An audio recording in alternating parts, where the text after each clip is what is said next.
राजन् भद्रं ते वाचं नो अवहिता शृणु य पंचवर्षस्तपसा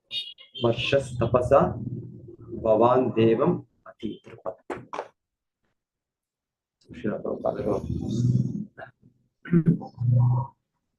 अनुवाद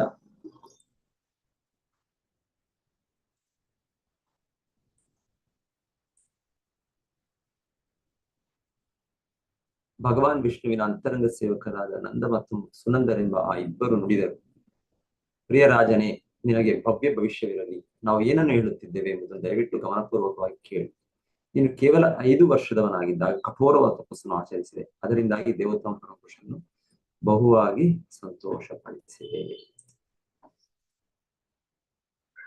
ಧ್ರುವ ಮಹಾರಾಜರು ಹಿಂದೆ ಭಾವಾರ್ಥದಲ್ಲಿ ಕೂಡ ನಾವು ಕೇಳಿದ್ದು, ಧ್ರುವ ಮಹಾರಾಜರು ಅವರ ಆ ಒಂದು ಪ್ರಾಮಾಣಿಕ ಭಕ್ತಿ ಸೇವೆಯಿಂದ ಅವರು ಭಕ್ತಿಯಲ್ಲಿ ಅವರು ಸ್ಥಿರರಾಗಿ ಭಗವದ್ಧಾಮಕ್ಕೆ ಹೋಗುವ ಒಂದು ಅರ್ಹತೆಯನ್ನು ಅವರು ಪಡೆದರು.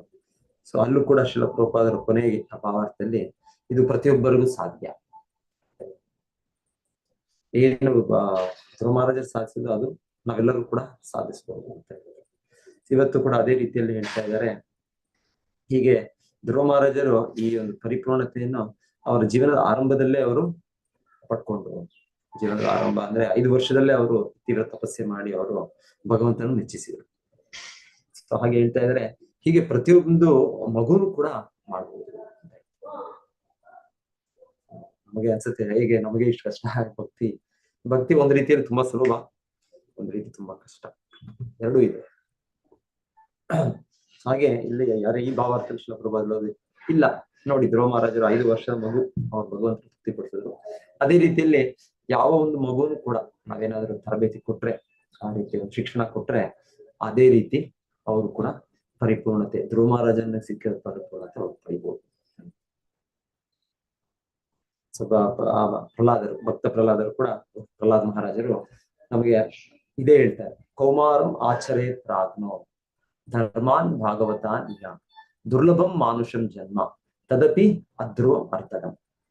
ಅವರು ಪ್ರಹ್ಲಾದರು ಅವರ ಸ್ನೇಹಿತರಿಗೆ ಅವ್ರ ಶಾಲೆಯಲ್ಲಿ ಅವರು ಕಲಿತಾ ಇದ್ದು ಚಂಡ ಮಾರ್ಕ ಯಾರದು ಶುಕ್ರಾಚಾರ್ಯರ ಮಕ್ಕಳು. ಸೊ ಅವ್ರ ಅಧ್ಯಾಪಕರಾಗಿದೆ. ಆದ್ರೆ ಅಲ್ಲಿ ಕೇವಲ ರಾಜಕೀಯ, ಇವತ್ತಿನ ಶಾಲೆ ಕಾಲೇಜ್ ಅಂತ ಹೇಳ್ಬೋದು. ಸೊ ಆ ರೀತಿ ಇರ್ತಾ ಇತ್ತು. ಅವ್ರಿಗೆ ಭಕ್ತಿಯ ಬಗ್ಗೆ ಏನು ತಿಳಿಸ್ಕೊಡ್ತಾ ಇರಲಿಲ್ಲ. ಆದ್ರೆ ಹೇಳ್ತಾ ಇದ್ರೆ ಅವರು ವಿರಾಮದ ಸಮಯ, ಟಿಫಿನ್ ಟೈಮು, ಲಂಚ್ ಟೈಮ್ ಆ ತರ ಇದ್ದಾಗ ಪ್ರಹ್ಲಾದ ಮಹಾರಾಜರು ಅವರ ಸ್ನೇಹಿತರಿಗೆ ಬೋಧಿಸ್ತಾರೆ. ಸೊ ಬೋಧಿಸುವಾಗ ಅವ್ರು ಹೇಳ್ತಾರೆ, ಏನ್ ಹೇಳ್ತಾರೆ, ಕೌಮಾರಂ ಆಚರೆ ಪ್ರಾಜ್ಞೋ.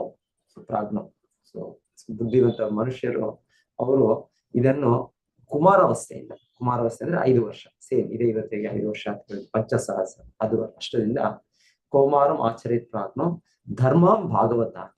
ಈ ಭಾಗವತ ಧರ್ಮವನ್ನು ನಾವು ಕಲ್ತ್ಕೊಂಡು ಅಭ್ಯಾಸ ಮಾಡಬೇಕು. ಭಗವಂತನ ನಮಗೆ ಇರುವ ಸಂಬಂಧವು ಮತ್ತೆ ಈ ಸಂಬಂಧವನ್ನು ಪಡೆಯುವ ಪ್ರಕ್ರಿಯೆ ಮತ್ತೆ ಇದರಿಂದ ಗುರಿಯಾದ ಪ್ರೇಮ ಭಕ್ತಿ ಭಗವದ್ಧಾಮ ಸೇರೋದು. ಇದನ್ನು ನಾವು ಯಾವಾಗಿಂದ ಆರಂಭ ಮಾಡಬೇಕು? ಕೌಮಾರಂ ಆಚರೆ ಪ್ರಾಜ್ಞೋ ಧರ್ಮಾನ್ ಭಾಗವತಾನಿಹ. ಯಾಕೆ ಅಷ್ಟು ಬೇಗ ಶುರು ಮಾಡಿ, ಲೇಟಾಗಿ ಶುರು ಮಾಡ್ಬೋದಲ್ಲ, ಏನು ಈಗೇನು ಅಷ್ಟು ಅರ್ಜೆಂಟ್ ಏನಿದೆ?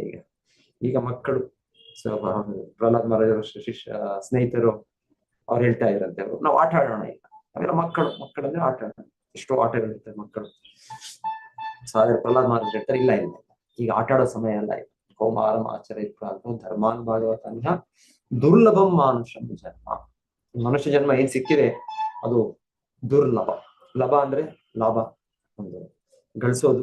ಅದೇ ದುರ್ಲಭ ಅಂದ್ರೆ ಬಹು ಕಷ್ಟವಾಗಿ ಸಿಗುವ ಒಂದು ವಸ್ತು, ಏನೋ ಒಂದು ಸನ್ನಿವೇಶ. ದುರ್ಲಭಂ ಮಾನುಷ, ಈ ಮನುಷ್ಯ ಜನ್ಮ. ಬೇರೆ ಜನ್ಮಗಳು ಸಿಗುತ್ತಾ ಇರ್ತವೆ, ಎಷ್ಟೋ ಜೀವಿಗಳು, ಎಷ್ಟೋ ಪ್ರಾಣಿಗಳಿದ್ದಾರೆ, ಆದ್ರೆ ಅಷ್ಟು ಈಸಿಯಾಗಿ ಮಾನವ ಜನ್ಮ ಸಿಗೋದು. ಸೊ ಹಾಗೂ ಹೇಳ್ತಾರೆ, ಇನ್ನೊಂದ್ ಕಡೆ ಒಬ್ಬರು ಹೇಳ್ತಾರೆ ಆಚಾರ್ಯರು, ಜನ್ಮೇ ಪಾಯ್ ಮಾತಾ ಪಿತಾ. ನಮ್ಗೆ ತಂದೆ ತಾಯಿ ಬೇಕೇ ಬೇಕು. ಪ್ರತಿಯೊಂದು ಜನ್ಮದಲ್ಲೂ ತಂದೆ ತಾಯಿ ಇಲ್ಲದೆ ನಮ್ಗೆ ಜನ್ಮ ಇಲ್ಲ ನಮ್ಗೆ. ಸೊ ನಾವು ಮನುಷ್ಯರಾಗುತ್ತದಾಗಿರ್ಬೋದು, ಪ್ರಾಣಿಗಳಾಗುತ್ತದಾಗಿರ್ಬೋದು, ಕ್ರಿಮಿಗಳಾಗಿ ಎಲ್ಲ ಕಡೆ ತಂದೆ ತಾಯಿಗಳಿದ್ದಾರೆ. ಆದ್ರೆ ಇವಾಗ ಮನುಷ್ಯ ಜನ್ಮದಲ್ಲಿ ನಮ್ಮ ತಂದೆ ತಾಯಿ ಕೂಡ ಇದ್ದಾರೆ, ಜೊತೆಗೆ ನಮಗೆ ಗುರು ಮತ್ತೆ ವೇದಗಳು ಅದು ಕೂಡ ತಂದೆ ತಾಯಿ. ಹಾಗೆ ಇದು ಮನುಷ್ಯ ಜನ್ಮ ಮಾತ್ರ ಪ್ರಾಪ್ತಿ. ಸಬ ಜನ್ಮ ಮಾತಾ ಪಿತಾ ಪರ್ ಗುರು ಕೃಷ್ಣ ನಹಿ ಮಿಲೆ. ಗುರು ಮತ್ತೆ ಕೃಷ್ಣ ಇದು ನಮಗೆ ಪ್ರತಿ ಜನ್ಮದಲ್ಲಿ ಸಿಗೋದಿಲ್ಲ. ಸೊ ದುರ್ಲಭಂ ಮಾನುಷಂ ಜನ್ಮ ತದಪಿ ಅಧ್ರುವಂ ಅರ್ಥನ. ಸೊ ಮನುಷ್ಯ ಜನ್ಮ ಕೂಡ ಇದೇನು ಶಾಶ್ವತ ಅಲ್ಲ, ಇದು ಕೂಡ ಮುಗಿದೋಗ್ಬಿಡುತ್ತೆ. ಇದು ಕೂಡ ಮರಣ ಇದೆ, ನಮಗೆ ಅಂತ್ಯ ಇದೆ. ಆದ್ರೆ ತದಪಿ ಅಧ್ರುವಂ, ಇದು ಕೂಡ ಶಾಶ್ವತ ಅಲ್ಲ, ಧ್ರುವ ಅಲ್ಲ, ತದಪಿ ಅಧ್ರುವಂ ಅರ್ಥದಂ. ಆದ್ರೆ ಇದನ್ನು ಅರ್ಥವಾಗಿ ಮಾಡ್ಕೊಳ್ಳೋದು ಅಂದ್ರೆ ಇದನ್ನ ಸರಿಯಾದ ರೀತಿಯಲ್ಲಿ ಉಪಯೋಗಿಸ್ಕೊಳ್ಳೋದು. ಸೊ ಇದು ಕೇಳಿರ್ತೀರಾ, ಶ್ರೀಲ ಪ್ರಭುಪಾದರು ಒಮ್ಮೆ ಆಚಾರ್ಯರು ಪ್ರಚಾರ ಮಾಡುವಾಗ ಪಾಶ್ಚಾತ್ಯ ದೇಶದಲ್ಲಿ ಒಂದು ದೊಡ್ಡ ವಿಶ್ವವಿದ್ಯಾಲಯ, ಮ್ಯಾಸಚೂಸೆಟ್ಸ್ ಯೂನಿವರ್ಸಿಟಿ ಅಂತ ಹೇಳ್ತಾರೆ, ಬಹಳ ದೊಡ್ಡ ವಿಶ್ವವಿದ್ಯಾಲಯ. ಸೊ ಆಚಾರ್ಯರಿಗೆ ಅಲ್ಲಿ ಅವರ ಶಿಷ್ಯರು ಕರೆದುಕೊಂಡು ಹೋಗಿರ್ತಾರೆ. ಅವರು ಅಲ್ಲಿ ಒಂದು ಪ್ರವಚನ ಕೊಡ್ಲಿಕ್ಕೆ ಅವ್ರನ್ನ ಕರೆದಿರ್ತಾರೆ. ಸೊ ಹಾಗೆ ಅಲ್ಲೆಲ್ಲ ದೊಡ್ಡ ದೊಡ್ಡ ಪ್ರೊಫೆಸರ್ಸ್ ಎಲ್ಲ ಇರ್ತಾರೆ. ಸೊ ಅವರು ತೋರಿಸ್ತಾ ಇರ್ತಾರೆ ಆಚಾರ್ಯ ಶ್ರೀಲ ಪ್ರಭುಪಾದರಿಗೆ, ನೋಡಿ ನಮ್ಮದು ಈ ರೀತಿಯ ಒಂದು ವಿಶ್ವವಿದ್ಯಾಲಯ, ಈ ರೀತಿಯ ಒಂದು ಸೌಕರ್ಯ ಸೌಲಭ್ಯ ಈ ವ್ಯಕ್ತಿಗಳಿಗೆ ಇದರಲ್ಲಿ ಈ ಒಂದು ಜ್ಞಾನದಲ್ಲಿ ನಾವು ಅವರನ್ನು ತರಬೇತಿ ಮಾಡ್ತಾ ಇದ್ದೇವೆ. ಎಷ್ಟೆಷ್ಟೋ ಇದೆ ವಿಶ್ವವಿದ್ಯಾಲಯ ಅಂದ್ರೆ, ಎಷ್ಟೆಷ್ಟೋ ಇರುತ್ತೆ. ಒಂದು ಒಂದೊಂದು ಕಾಲೇಜೇ ಇದ್ರೆ ಒಂದೇ ವಿಷಯದಲ್ಲಿ ಎಷ್ಟೋ ಕ್ಲಾಸ್ ರೂಮ್ಸ್, ಎಷ್ಟೋ ಲ್ಯಾಬೊರೇಟರಿ, ಎಷ್ಟೋ ಏನೇನೋ ಇರುತ್ತೆ. ವಿಶ್ವವಿದ್ಯಾಲಯ ದೊಡ್ಡ ದೊಡ್ಡ ವಿಶ್ವವಿದ್ಯಾಲಯ ಅಂದ್ರೆ ಎಲ್ಲ ಡಿಪಾರ್ಟ್ಮೆಂಟ್ಸ್ ಇರುತ್ತೆ. ಅಲ್ಲಿ ಒಂದು ಸೈನ್ಸು, ಇನ್ನೊಂದು ಮೆಡಿಕಲ್, ಇಂಜಿನಿಯರಿಂಗು, ಹಿಸ್ಟ್ರಿ, ಜಿಯಾಲಜಿ, ಎಷ್ಟೋ 26 ಡಿಪಾರ್ಟ್ಮೆಂಟ್. ಸೊ ಹಾಗೆ ಅವರು ಅರ್ಥ ದೊಡ್ಡ ವಿಶ್ವವಿದ್ಯಾಲಯ ಅವ್ರ ಶ್ರೀಲ ಪ್ರಭುಪಾದರು ಎಲ್ಲ ತೋರಿಸ್ತಾರೆ, ನೋಡಿ ನಾವು ಈ ರೀತಿ ಎಲ್ಲರನ್ನು ವಿದ್ಯೆಯನ್ನು ಕಲಿಸ್ತಾ ಇದ್ದೇವೆ, ಈ ರೀತಿ ಅವ್ರನ್ನ ತರಬೇತಿ ಮಾಡ್ತಾ ಇದ್ದೇವೆ. ಸೊ ಜನರು ಅವ್ರ ಜೀವನದಲ್ಲಿ ತುಂಬಾ ಮುಂದೆ ಬರ್ಬೋದು, ಹಾಗೆ ಜ್ಞಾನವನ್ನು. ಸೊ ಆಚಾರ್ಯರು ಎಲ್ಲ ನೋಡಿದ್ರೆ ಕೊನೆಗೆ ಹೇಳುತ್ತೆ, ಸೊ ತುಂಬಾ ಒಳ್ಳೇದು, ನೀವು ತುಂಬಾ ದೊಡ್ಡ ಇದನ್ನು ಮಾಡಿದ್ದೀರಾ, ತುಂಬಾ ಮುನ್ನಡೆ ಸಾಧಿಸಿದ್ದೀರಾ, ತುಂಬಾ ರಿಸರ್ಚ್ ಶೋಧನೆ ಎಲ್ಲ ಮಾಡಿದ್ದೀರಾ. ಆದ್ರೆ ನಿಮ್ಮ ಹತ್ರ ಈ ಡಿಪಾರ್ಟ್ಮೆಂಟ್ ಇದೆಯಾ, ಈ ಒಂದು ಇಲಾಖೆ, ಈ ಒಂದು ಇದೆ, ಏನಾದ್ರು ಡಿಪಾರ್ಟ್ಮೆಂಟ್, ಯಾವ ಇದರಿಂದ ಒಂದು ಸತ್ತ ವ್ಯಕ್ತಿ ಮತ್ತೆ ಜೀವಂತ ವ್ಯಕ್ತಿ ಅದನ್ನು ಬೇರೆ ಅದರ ಏನು ವ್ಯತ್ಯಾಸ ಏನಿದೆ. ಸೊ ನಾನು ಇವಾಗ ಬದುಕಿದ್ದೇನೆ, ಮಾತಾಡ್ತಾ ಇದ್ದೇನೆ, ಸಡನ್ ಆಗಿ ನಮ್ಮ ಮರಣ ಬರ್ಬೋದು, ಅವಾಗ ನಾನೇ ಶವ ಆಗ್ಬಿಡ್ತೇನೆ. ಸೊ ನಿಮ್ಮಲ್ಲಿ ಈ ರೀತಿ ಜೀವಂತ ವ್ಯಕ್ತಿ ಮತ್ತೆ ಸತ್ತ ವ್ಯಕ್ತಿ ಇದನ್ನು ಸ್ಟಡಿ ಮಾಡೋದು, ಈ ವ್ಯತ್ಯಾಸ ಏನು, ಇದು ಯಾಕೆ ಹೀಗಾಗ್ತಾ ಇದೆ, ಇದನ್ನು ತಿಳಿಯೋ ಯಾವ್ದಾದ್ರು ಇಲಾಖೆ ಇದೆಯಾ ನಿಮ್ಮಲ್ಲಿ, ಯಾವ್ದೋ ಶಾಖೆ ಇದೆಯಾ, ಯಾವ್ದು ಡಿಪಾರ್ಟ್ಮೆಂಟ್ ಇದೆಯಾ. ಮತ್ತೆ ಅವರೆಲ್ಲ ಪ್ರೊಫೆಸರ್ಸ್ ಎಲ್ಲ ಸ್ವಲ್ಪ ಬುದ್ಧಿವಂತರು, ಅವರು ಕೂಡ ಅವ್ರು ಯೋಚನೆ ಮಾಡಕ್ ಮಾಡ್ತಾರೆ, ಹೌದು ಇವ್ರು ಹೇಳಿದ್ದು ನಮ್ಮ ಯಾವ್ದು ಡಿಪಾರ್ಟ್ಮೆಂಟ್ ಇಲ್ಲ ಅಲ್ಲ, ನಮ್ಮಲ್ಲಿ ನಾವು ಸ್ಟಡಿ ಮಾಡ್ತೇವೆ ಈ ತರ ಒಂದೊಂದು ತಾಂತ್ರಿಕವಾಗಿ ಟೆಕ್ನಾಲಜಿ ಅಂದ್ರೆ ಏನೋ ಒಂದು ವಿಷಯ, ಒಂದು ಭೂಗೋಳ ಶಾಸ್ತ್ರ, ಇನ್ನೊಂದು ರಸಾಯನ ಶಾಸ್ತ್ರ, ಇನ್ನೊಂದು ವೈದ್ಯಕೀಯ ಶಾಸ್ತ್ರ, ಇನ್ನೊಂದು ಶಾಸ್ತ್ರ, ಎಷ್ಟೆಷ್ಟೋ ನೂರಾರು, ಎಲ್ಲವೂ ಕೂಡ ಭೌತಿಕ ವಸ್ತುಗಳ ಇದ್ರದ್ದೇ ಆಯ್ತು. ಆದ್ರೆ ಇದರ ಬಗ್ಗೆ, ಈ ಜೀವದ ಬಗ್ಗೆ ಇಲ್ಲಿ ಯಾವ ಶಾಸ್ತ್ರವೂ ಇಲ್ಲ ಅಲ್ಲ. ಬಯಾಲಜಿ ಅದು ಜೀವಶಾಸ್ತ್ರ ಏನೋ ಹೇಳ್ತಾರೆ, ಆದ್ರೆ ಅವ್ರ ರೀತಿಯಲ್ಲಿ ಅವ್ರು ಸ್ಟಡಿ ಮಾಡ್ತಾರೆ. ಸೊ ಆಮೇಲೆ ಕೊನೆಯಲ್ಲಿ ಅವ್ರು ಹೇಳಿದ್ದು, ನೀವು ಆತ್ಮದ ಬಗ್ಗೆ ಹೇಳ್ತಾ ಇದ್ದೀರಾ, ಯಾಕಂದ್ರೆ ಆತ್ಮನೇ ಮೂಲ. ಆತ್ಮ ಇರೋದ್ರಿಂದ ಈ ಸತ್ತ ದೇಹಕ್ಕೆ ಮತ್ತೆ ಜೀವಂತ ದೇಹಕ್ಕೆ ಇರೋ ವ್ಯತ್ಯಾಸ. ಆತ್ಮ ಬಿಟ್ಟು ಹೋಗ್ಬಿಟ್ರೆ ಅಷ್ಟೇ. ಸೊ ಹಾಗೆ ಅವ್ರು ಹೇಳಿದ್ದು ಇದು ಮುಖ್ಯವಾದ ಶ್ರೀಲ ಪ್ರಭುಪಾದರು ಮತ್ತೆ ಅವ್ರ ಮನವರಿಕೆ ಮಾಡ್ಕೊಟ್ಟಿದ್ದು, ಇದು ಮುಖ್ಯವಾದ ಡಿಪಾರ್ಟ್ಮೆಂಟ್. ಬೇರೆ ನಾವು 128 ಸಾವಿರಾರು ನಾವು ಕಲಿಬಹುದು ನಾವು, ಆದ್ರೆ ಮೊದಲು ನಮ್ಮ ಒಂದು ಗುರುತು, ನಾನು ಯಾರು, ಭಗವಂತನ ಯಾರು. ಈ ದೇಹ ಯಾವಾಗವರೆಗೂ ಬೆಲೆ ಇದೆ, ಇದರಲ್ಲಿ ನಾನು ಆತ್ಮ ಇದರಲ್ಲಿ ಇರೋವರೆಗೂ. ಸೊ ನಾನು ಈ ಆತ್ಮ ಬಿಟ್ಟೋದ್ರೆ ಈ ದೇಹಕ್ಕೆ ಏನ್ ಬೆಲೆ ಇದೆ. ಸೊ ಎಂತ ಒಂದು ದೊಡ್ಡ ಶ್ರೀಮಂತನಾಗ್ಬೋದು, ದೊಡ್ಡ ಬುದ್ಧಿವಂತನ ವಿಜ್ಞಾನಿ ಆಗ್ಬೋದು, ದೊಡ್ಡ ಪರಾಕ್ರಮಿ ಆಗ್ಬೋದು, ಆದ್ರೆ ಏನು ಅದಕ್ಕೆ ಪ್ರಯೋಜನ ಇಲ್ಲ. ಸೊ ಹಾಗೆ ಇದು ಮುಖ್ಯವಾದ ಡಿಪಾರ್ಟ್ಮೆಂಟ್. ಸೊ ಇದರ ಶಿಕ್ಷಣ ಬಹಳ ಮುಖ್ಯ. ಆಮೇಲೆ ವೇದಗಳಲ್ಲಿ ಹೇಳೋದು ವಿದ್ಯಾ ಭಾಗವತ ವಿಧಿ. ಸೊ ವಿದ್ಯೆ ಅಂತ ಅಂದ್ರೆ ಭಾಗವತದಲ್ಲಿ ಆ ವಿದ್ಯೆ ಇದೆ. ನಿಗಮ ಕಲ್ಪತರೋ ಗಲಿತಂ ಫಲಂ ವಿಧ. ಎಲ್ಲ ವೇದಗಳ ಜ್ಞಾನ ಸಾರ ಇದೆ. ಹೇಗೆ ಮರದ ಕಲ್ಪತರು ವೃಕ್ಷದಲ್ಲಿ ಏನ್ ಬೇಕೋ ಎಲ್ಲ ಸಿಗುತ್ತೆ, ಇಲ್ಲಿಲ್ಲ ಈ ಭೌತಿಕ ಜಗತ್ತಿನಲ್ಲಿ, ಆಧ್ಯಾತ್ಮಿಕ ಜಗತ್ತಿನ ಆ ತರ ಇದೆ. ಸೊ ಆ ರೀತಿ ನಮಗೆ ಈ ಭಾಗವತ ಗ್ರಂಥದಲ್ಲಿ ಇದರ ಶಿಕ್ಷಣದಿಂದ ಎಲ್ಲವೂ ಪ್ರಾಪ್ತಿಯಾಗುತ್ತೆ. ವೇದಗಳಲ್ಲಿದೆ, ವೇದಗಳಂದ್ರೇನೆ ಅದು ಕಲ್ಪವೃಕ್ಷ ಇದ್ದಾಗೆ, ಅದರಲ್ಲೂ ಸಾರವಾದ ಭಾಗವತ. ಸೊ ನಮ್ಗೆ ಎಲ್ಲ ವೇದಗಳು ಕಲಿಯಕ್ ಆಗದೆ ಇರ್ಬೋದು, ಅಟ್ಲೀಸ್ಟ್ ನಾವು ಭಾಗವತನ ಕಲಿಬೇಕು. ಸೊ ಇದು ಇಂಪಾರ್ಟೆಂಟ್. ಸೊ ಇನ್ನೊಂದ್ ಕಡೆ ತರ ಹೇಳ್ತಾರೆ, ಇದು ಟೆಕ್ನಾಲಜಿ, ಇವತ್ತಿನ ಟೆಕ್ನಾಲಜಿ. ಸೊ ಒಂದು ಬಹಳ ವರ್ಷಗಳ ಹಿಂದೆ ನೆನಪು, ನಮ್ಮ ಅಧ್ಯಕ್ಷರವರೊಟ್ಟಿಗೆ ನಾನು ಒಂದು ಕಾಲೇಜ್ಗೆ ಹೋಗಿದ್ದೆ. ಸೊ ಅಲ್ಲಿ ಹೋದಾಗ ಅಲ್ಲಿ ಮೊದಲಿಗೆ ಅವ್ರಿಗೆ ಸ್ಟೂಡೆಂಟ್ಸ್ಗೆ ಕೇಳಕ್ಕೆ ಇಂಟ್ರೆಸ್ಟೇ ಇಲ್ಲ. ಯಾಕಂದ್ರೆ ಅವ್ರಿಗೆ ಕಂಪಲ್ಸರಿ ಕ್ಲಾಸ್ ಇದ್ದು ಅಟೆಂಡೆನ್ಸ್ ಇದ್ರೆ ಅದೆಲ್ಲ ಕೇಳ್ತಾರೆ. ಇಲ್ಲ ಏನಾದ್ರು ಒಂದು ಆಪ್ಷನ್ ಕೊಟ್ಟು ನಾವಂದ್ರೆ ನಾವು ಪ್ರವಚನ ಕೊಡುವಾಗ ಒಂದು ಪೋಸ್ಟರ್ ಆಗ್ತಾ ಇದೆ, ಮತ್ತೆ ಅದಕ್ಕೆ ಕಾಲೇಜಿಂದ ಪರ್ಮಿಷನ್ ತೆಗೆದು ಅವ್ರು ಮಾಡ್ತಾ ಇದ್ದಾರೆ. ಸೊ ಹಾಗೆ ಬಂದಾಗ ಫಸ್ಟ್ ಎಂಟ್ರಿ ಆದ ಪ್ರವೇಶಗೊಂಡಾಗಿಲ್ಲ ಜನರು ಮಾತಾಡ್ತಾ ಇದ್ದಾರೆ, ಅವರವರ ಜಗತ್ತಿನಲ್ಲಿ ಇದ್ದಾರೆ, ಅವರವರ ಆಟದಲ್ಲಿ ಇದ್ದಾರೆ. ಸೊ ಎನಿವೆ, ಸೊ ಇವರು ಆಗ ಆ ಕ್ಲಾಸ್ ನಾವು ಇಂಟ್ರೆಸ್ಟಿಂಗ್ ಮಾಡೋದಕ್ಕೆ ಅದೇ ರೀತಿ ಅವ್ರಿಗೆ ಹಿಡಿಲಿಕ್ಕೆ ಪ್ರಶ್ನೆ ಮಾಡ್ತಾರೆ ಅವ್ರು, ನಮ್ಮ ಅಧ್ಯಕ್ಷರವ್ರಿಗೆ. ಸೊ ನಮ್ಮ ವೈದಿಕ ವಿದ್ಯಾಭ್ಯಾಸದಲ್ಲಿ 4 ರೀತಿಯ ಟೆಕ್ನಾಲಜಿ ಇದೆ ಅಂತ ಅವ್ರು ಶುರು ಮಾಡಿದ್ರು ಫಸ್ಟಿಗೆ. ಅದರಲ್ಲಿ ಶಿಲ ಪ್ರಭುಪಾದರು ಒಂದ್ ಕಡೆ ಆ ರೀತಿ ಹೇಳ್ತಾರೆ, ಅದನ್ನೇ ಅವರು ಅಲ್ಲಿ ಹೇಳಿದ್ದು, ಒಂದು ಟೆಕ್ನಾಲಜಿ ಒಬ್ಬರಿಗೆ ಸ್ವಲ್ಪ ವ್ಯಕ್ತಿಗಳಿಗೆ ಈ ಆತ್ಮದ ಜ್ಞಾನ ಹೆಚ್ಚಾಗಿ, ಅದನ್ನು ಬ್ರಾಹ್ಮಣ ಟೆಕ್ನಾಲಜಿ ಅಂತ ಹೇಳ್ತಾರೆ. ಬ್ರಹ್ಮನ್ ಜಾನಾತೀತಿ ಬ್ರಾಹ್ಮಣ, ಬ್ರಹ್ಮನ್ ಆತ್ಮದ ಜ್ಞಾನ.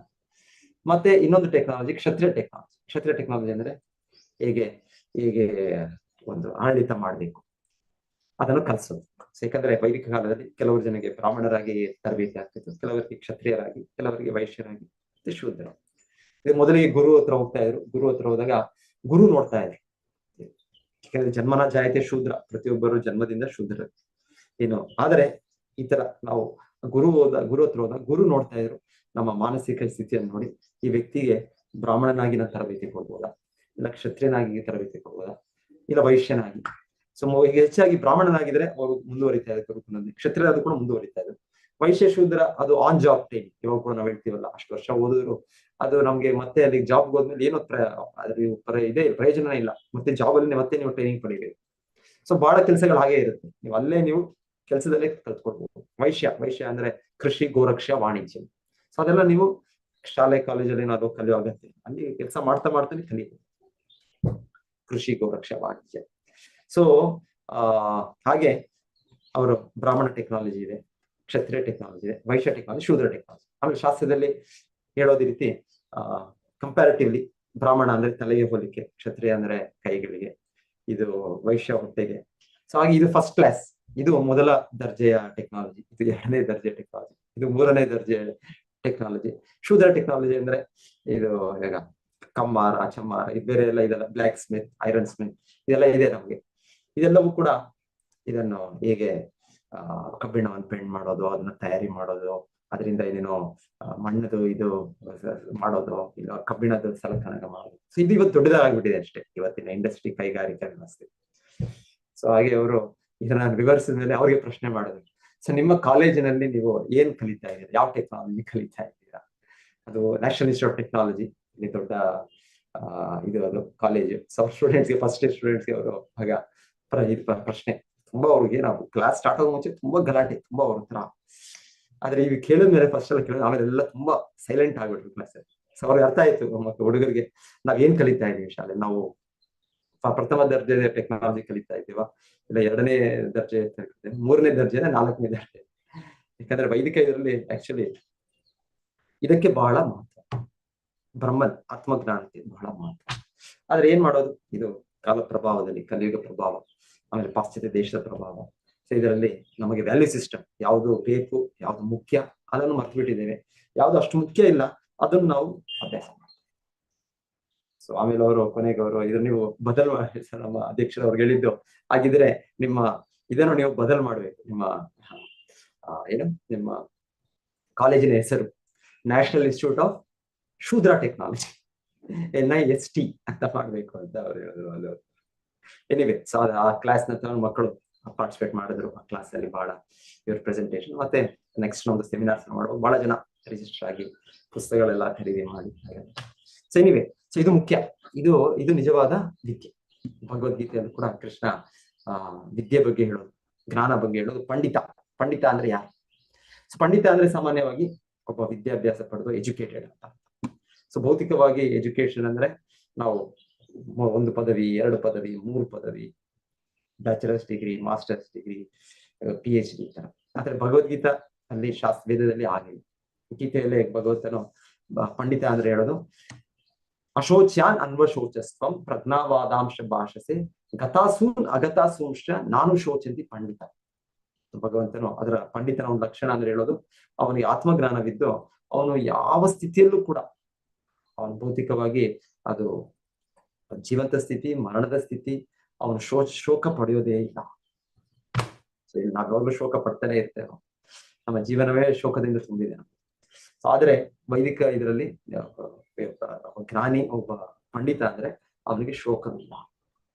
ಇಲ್ಲ ಇನ್ನೊಂದ್ ಕಡೆ ಭಗವದ್ಗೀತೆ ಕೃಷ್ಣ ಹೇಳೋದು ವಿದ್ಯಾ ವಿನಯ ಸಂಪನ್ನೆ ಬ್ರಾಹ್ಮಣಿ ಕವಿಯಸ್ತಿ ಶುನಿಚೈವ ಶೋಪಾಕೈಚ ಪಂಡಿತ ಸಮದರ್ಶಿ.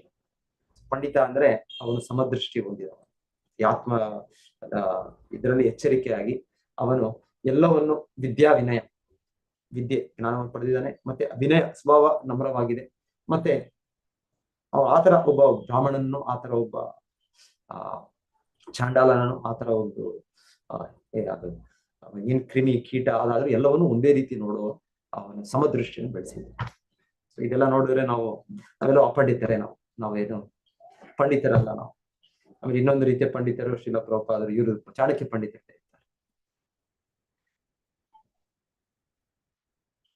ಏನ್ ಹೇಳ್ತಾರೆ? ಮಾತೃವತ್ ಪರದಾರೇಶು ಪರದ್ರವ್ಯೇಶು ಲೋಷ್ಟವತ್ ಆತ್ಮವತ್ ಸರ್ವಭೂತೇಶು ಪಶ್ಯತಿ ಸ ಪಂಡಿತ. ಸೊ ಚಾಣಕ್ಯ ಅವರು ಕೂಡ ಹೇಳೋದು ಪಂಡಿತನಂದ್ರೆ ಯಾರು ಈ ಭಾವನೆಯನ್ನು ಬೆಳೆಸ್ತಾರೆ. ಈ ಭಾವನೆ ಬೆಳೆಸ್ತಾರೆ ಅಂದ್ರೆ ಮಾತೃವತ್ ಪರದಾರೇಶು. ಒಂದು ಮಹಿಳೆ ಒಂದು ತನ್ನ ಹೆಂಡತಿಯನ್ನು ಬಿಟ್ಟು ಯಾರಾದ್ರೂ ಆಗಿರ್ಬೋದು ಅವರು ತಾಯಿ ಅಂತ ನೋಡೋ ಒಂದು ಇದನ್ನು ದೃಷ್ಟಿಯನ್ನು ಬೆಳೆಸಿದ್ದಾರೆ. ಸೊ ಇಲ್ಲಿದೆ ನಮಗೆ ಕಾಮದ ದೃಷ್ಟಿ ಇದೆ, ನಮಗೆ ಕಣ್ಣುಗಳು ನಮ್ಮ ಕಾಮ ಭಾವನೆ ತುಂಬಿದೆ. ಆದ್ರೆ ಪಂಡಿತನಂದ್ರೆ ಹೇಳ್ತಾರೆ ಈ ಬೆಳವಣಿಗೆ. ಆಕ್ಚುಲಿ ಬೆಹೆಂಜಿ ಇದೆಲ್ಲ ಹೇಳ್ತಾರೆ, ಇದೆಲ್ಲ ನೂತನ ಇದು ಕಲ್ಪನೆ. ಶಾಸ್ತ್ರದ ಪ್ರಕಾರ ಮಾತಾಜಿ. ಸೊ ಹಾಗೆ ಒಬ್ಬ ಮಹಿಳೆ ಪ್ರತಿಯೊಬ್ಬರು ಒಬ್ಬ ಗಂಡಸು ತಾಯಿಯಾಗಿ ನೋಡೋ ಒಂದು ದೃಷ್ಟಿಯನ್ನು ಬೆಳೆಸ್ಬೇಕು. ಹಾಗೆ ಅವ್ರ ಮಹಿಳೆ ಕೂಡ ಒಂದು ಗಂಡಸನನ್ನ ಅವರ ತಂದೆನೋ ಇಲ್ಲ ಮಗನೋ ಸೊ ಆ ರೀತಿ ನೋಡೋದು ಇದನ್ನು ಬೆಳೆಸ್ಬೇಕು. ಸೊ ಮಾತೃವತ್ ಪರದಾರೇಶು ಪರದ್ರವ್ಯೇಶು ಲೋಷ್ಟವತ್. ಬೇರೆ ವಸ್ತುಗಳು ಅಂದ್ರೆ ಅದು ಲೋಷ್ಟವತ್. ಲೋಷ್ಟವತ್ ಅಂದ್ರೆ ಅದು ನಾವು ಬಿಸಾಡ್ತೇವೆ, ನಾವು ಕಸಕ್ಕೆ ಹಾಕ್ತೇವೆ, ಕಸದ ಡಸ್ಟ್ಬಿನ್ ಅಲ್ಲಿ ಹಾಕಿರ್ತೇವೆ, ಏನೋ ಅದು ಬೇಡ ಅಂತ ಅರ್ಥ, ಅದು ಪ್ರಯೋಜನ ಇಲ್ಲ ಅಂತ. ಸೊ ಆ ರೀತಿಯಲ್ಲಿ ಹೇಳ್ತಾರೆ ಬೇರೆಯವ್ರ ವಸ್ತು ನಾವು ಆ ರೀತಿ ಭಾವಿಸ್ಬೇಕು. ಬೇರೆಯವ್ರ ವಸ್ತು ಅಷ್ಟು ನನಗೆ ಈಗ ಯಾರು ಬಿಟ್ಟೋಗ್ಬಿಟ್ಟಿದ್ದಾರೆ, ಒಂದು ಪರ್ಸ್ ₹1,00,000 ಸಿಗ್ತಾ ಇದೆ, ಇಲ್ಲಾಂದ್ರೆ 50 ರೂಪಾಯಿ, ಎಷ್ಟಾದ್ರೂ ಆಗಿರ್ಬೋದು, ಅದು ಬೇರೆಯವ್ರ ವಸ್ತು ಅಂದ್ರೆ ನನ್ನದಲ್ಲ, ಅದು ಕಸಗೆ ಹಾಕಕ್ಕೆ ಸಮ. ನಮಗೆ ಭಗವಂತನ ಕೊಡ್ತಾನೆ ನಮ್ಮ ಕರ್ಮಾನುಸಾರ, ನಾವು ಬೇರೆಯವ್ರದ್ದು ಯಾಕೆ ತಗೊಳ್ತೇವೆ. ಸೊ ಆ ರೀತಿ ಭಾವನೆ. ಸೊ ಮಾತೃವತ್ ಪರದಾರೇಶು ಪರದ್ರವ್ಯೇಶು ಲೋಷ್ಟವು ಆತ್ಮವತ್ ಸರ್ವಭೂತೇಶು. ಆತ್ಮವತ್ ಸರ್ವಭೂತೇಶು ಅಂದ್ರೆ ಎಲ್ಲ ಜೀವಿಗಳು ನನ್ನ ರೀತಿಯಲ್ಲಿ. ನಮಗೆ ಯಾರಾದ್ರೂ ಏನಾದ್ರು ನೋವು ಕೊಟ್ಟರೆ ನೋವಾಗುತ್ತೆ, ನಮ್ಗೆ ಮಾತಿನಲ್ಲೋ ಇಲ್ಲಾಂದ್ರೆ ಉಳಿದ್ರೆ ಏನಾದ್ರು. ಅದೇ ರೀತಿ ನಾವು ಇನ್ನೊಂದು ಜೀವಿ ಕೊಡೋದು. ಸೊ ನಾವು ಆ ಸನ್ನಿವೇಶ ನಾವು ಅಂತ ತಿಳ್ಕೊಂಡ್ರೆ ನಾವು ಇನ್ನೊಬ್ರು ಕೊಡೋದಿಲ್ಲ.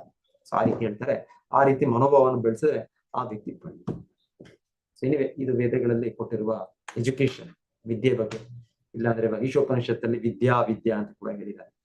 ಬೇರೆದೆಲ್ಲ ಅವಿದ್ಯಾನೆ ಒಂದು ರೀತಿ ನಾವು ಕಲಿಯೋದು. ನಿಜವಾದ ವಿದ್ಯೆ ಅಂದ್ರೆ ಆತ್ಮದ ಜ್ಞಾನ, ಆತ್ಮವಿದ್ಯೆ. ಸೊ ಇದರಿಂದ ಇಲ್ಲಿ ಅದನ್ನ ಹೇಳ್ತಾ ಇದ್ದಾರೆ ಯಾರು, ಧ್ರುವ ಮಹಾರಾಜರು ಆ ರೀತಿ ಆತ್ಮವಿದ್ಯೆ, ಭಗವಂತನ ಭಕ್ತಿ ಮಾಡೋ ವಿದ್ಯೆಯನ್ನು ಕಲ್ತ್ಬಿಟ್ಟು ಅವರು ಭಗವಂತನ ಮೆಚ್ಚುಗೆ ಪಡಿಸೋದು. ಸೊ ಶ್ರೀಲ ಪ್ರಭುಪಾದರು ಇಲ್ಲಿ ಇನ್ನೊಂದು ಹೇಳ್ತಾರೆ, ಹೀಗೆ ಇದರ ಅಗತ್ಯ ಇದೆ. ನಮ್ಮ ಕೃಷ್ಣ ಪ್ರಜ್ಞಾನಂದರಲ್ಲಿ ಕೂಡ ಈ ರೀತಿ ಬೇರೆ ಬೇರೆ ಭಾಗಗಳಲ್ಲಿ ವಿಶ್ವಾದ್ಯಂತ ಈ ರೀತಿ ಶಿಕ್ಷಣ ಕೇಂದ್ರಗಳು ಸ್ಥಾಪನೆ ಮಾಡಬೇಕು. ಆಕ್ಚುಲಿ ಅರ್ಜುನ ಕೂಡ ಇದೇ ಹೇಳಿದ್ದು ಕೃಷ್ಣನಿಗೆ. ಒಂದು ಕಾರಣ ಭಗವದ್ಗೀತೆಯಲ್ಲಿ ನೀವು ಮೊದಲನೇ ಅಧ್ಯಾಯದಲ್ಲಿ ನೋಡೋದು, ಯಾಕೆ ಯುದ್ಧ ಮಾಡೋದಿಲ್ಲ. ಅವ್ರು ಹೇಳ್ತಾರೆ ಹೀಗೆ ನಾನು ಯುದ್ಧ ಮಾಡಿದ್ರೆ ಇಲ್ಲಿ ಎಷ್ಟೋ ಜನ ಕ್ಷತ್ರಿಯರು ಇಲ್ಲ ಇನ್ನೊಬ್ಬರು ಎಲ್ಲ ಹಿರಿಯರು ಅವ್ರು ಮೃತರಾಗ್ತಾರೆ. ಅವ್ರು ಮೃತರಾದಾಗ ಅವರ ಕುಟುಂಬಗಳಲ್ಲಿ ಮಹಿಳೆಯರ ರಕ್ಷಣೆ ಆಗೋದಿಲ್ಲ. ಅವರ ರಕ್ಷಣೆ ಆಗದಿರುವಾಗ ಅಲ್ಲಿ ವರ್ಣಸಂಕರ, ಅಲ್ಲಿ ಸಂತಾನೋತ್ಪತ್ತಿ ಬೇಡದೇ ಇರೋ ಸಂತಾನ ಒಂದು ಅಕ್ರಮದ ಸಂಬಂಧದಿಂದ ಅವ್ರು ಸೃಷ್ಟಿಯಾಗ್ತಾರೆ. ಸೊ ಹಾಗೆ ಸೃಷ್ಟಿ ಪಿ ಸೊ ಹಾಗೆ ಸೃಷ್ಟಿಯಾದ ವರ್ಣಶಂಕರ ಅವ್ರು ಸೃಷ್ಟಿಯಾದಾಗ ಅವ್ರ ಸಮಾಜದಲ್ಲಿ ಎಲ್ಲವೂ ಕೂಡ ಪತನ ಮಾಡ್ತಾರೆ. ಸೊ ಇದೊಂದು ಕಾರಣ ಇವ್ರು ಕೊಟ್ಟದ್ದು, ಅರ್ಜುನ ಕೊಟ್ಟದ್ದು. ಸೊ ಇದು ಅಗತ್ಯ. ಸೊ ಕೆಲ ಚಿಕ್ಕ ವಯಸ್ಸಿನಿಂದನೇ ಆ ರೀತಿಯ ಒಂದು ತರಬೇತಿ ಟ್ರೈನಿಂಗ್ ಬಹಳ ಅಗತ್ಯ. ಸೊ ಇನ್ನೊಂದು ಭಾಗವತ ಇನ್ನೊಂದ್ ಕಡೆ ಹೇಳುತ್ತೆ, ಏನ್ ಹೇಳುತ್ತೆ? ಪಿತಾ ನ ಸಸ್ಯಾತ್, ಜನನೀ ನ ಸಸ್ಯಾತ್, ಪತಿ ನ ಸಸ್ಯಾತ್, ಗುರು ನ ಸಸ್ಯಾತ್, ನಮೋಚಯೇತ್ಯ ಸಮುಪೇತ ಮೃತ್ಯು. ಸೊ ಅಲ್ಲಿ ಹೇಳೋದು, ಭಾಗವತ ಹೇಳೋದು, ಒಬ್ಬರು ಗುರು ಆಗ್ಬಾರ್ದು, ಒಬ್ಬರು ತಂದೆ ಆಗ್ಬಾರ್ದು, ಒಬ್ಬರು ತಾಯಿ ಆಗ್ಬಾರ್ದು, ಒಬ್ಬರು ಗಂಡನ ಆಗ್ಬಾರ್ದು. ಆಗ್ಬಹುದು, ಆದ್ರೆ ಆಗ್ಬಾರ್ದು ಅಂದ್ರೆ ಯಾಕಂದ್ರೆ ಯಾವಾಗವರೆಗೂ ಅವರು ತಮ್ಮ ಅವಲಂಬಿಸಿದ ವ್ಯಕ್ತಿಗಳನ್ನು ನಮೋಚಯೇತ್ಯ ಸಮುಪೇತ ಮೃತ್ಯು, ಈ ಮೃತ್ಯುವ ದವಡೆಯಿಂದ ಅವರು ಉದ್ಧರಿಸು ಅವರು ಸಾಮರ್ಥ್ಯ ಇಲ್ಲ ಅಂದ್ರೆ ಅವರು ಇದನ್ನು ಸ್ವೀಕರಿಸಬಾರ್ದು. ಸೊ ಭಾಗವತದ ಇದು ಐಡಿಯಲ್ ಬಹಳ ಮೇಲೆ, ಗುರಿ. ಭಾಗವತ ನಮಗೆ ತುಂಬಾ ಮೇಲೆ ಇದು ಹೇಳ್ತಾರೆ. ಪ್ರತಿಯೊಬ್ಬರು ಎಷ್ಟು ಜವಾಬ್ದಾರಿಯುತ ಜೀವನವನ್ನು ಅವರು ಮುಂದುವರಿಸಬೇಕು ಅಂತ ಹೇಳ್ತಾರೆ.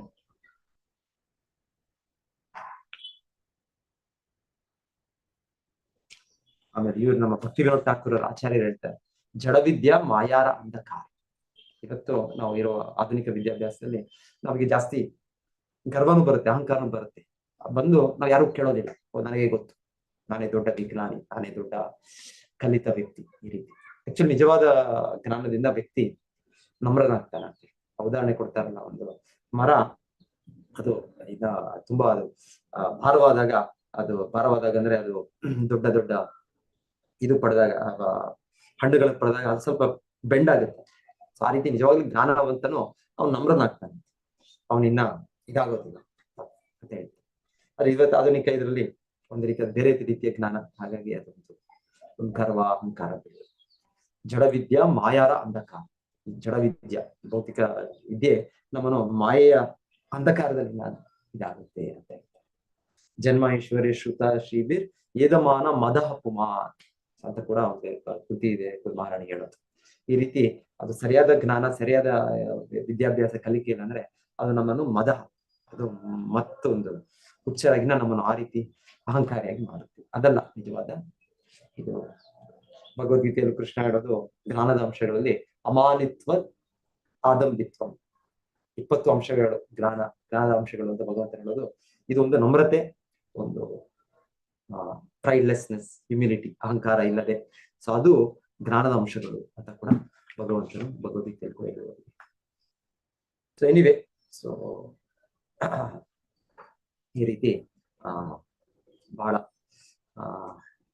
ನಮ್ಮ ವೈದಿಕ ಕಾಲದಲ್ಲಿ ಕೇವಲ ಒಂದು ಸ್ಕಿಲ್, ಒಂದೇನೋ ಒಂದು ಜಾಬ್, ಒಂದು ಕೆಲಸವನ್ನು ಕಲ್ತ್ಕೊಂಡು ನಾವು ಹಣವನ್ನು ಸಂಪಾದನೆ ಮಾಡೋದಲ್ಲ, ಅದ್ರ ಜೊತೆಗೆ ಒಂದು ನೈತಿಕ ಮಟ್ಟ ಬೆಳೆಯೋ ಒಂದು ಇದಿದೆ. ಚಾತುರ್ವರ್ಣ್ಯ ಮಯಾ ಸೃಷ್ಟಂ ಗುಣಕರ್ಮ ವಿಭಾಗಶ, ನಮ್ಮ ಗುಣವನ್ನು ಬದಲಾವಣೆ ಮಾಡಬೇಕು. ಅದು ಆ ವಿದ್ಯಾಭ್ಯಾಸ ಮುಖ್ಯವಾದ ವಿದ್ಯಾಭ್ಯಾಸ. ಸೊ ಅದು ಅಗತ್ಯ ಇದೆ. ಆದ್ರೆ ಶಾಲಾ ಕಾಲೇಜಿನ ಹೆಚ್ಚಾಗಿ ನಮ್ದು ಕೇವಲ ಹಣವನ್ನು ಗಳಿಸುವ ಒಂದು ವಿದ್ಯಾಭ್ಯಾಸ, ಇದು ಪರಿಪೂರ್ಣವಲ್ಲ, ಬಹಳ ಲೋಪವಿದೆ.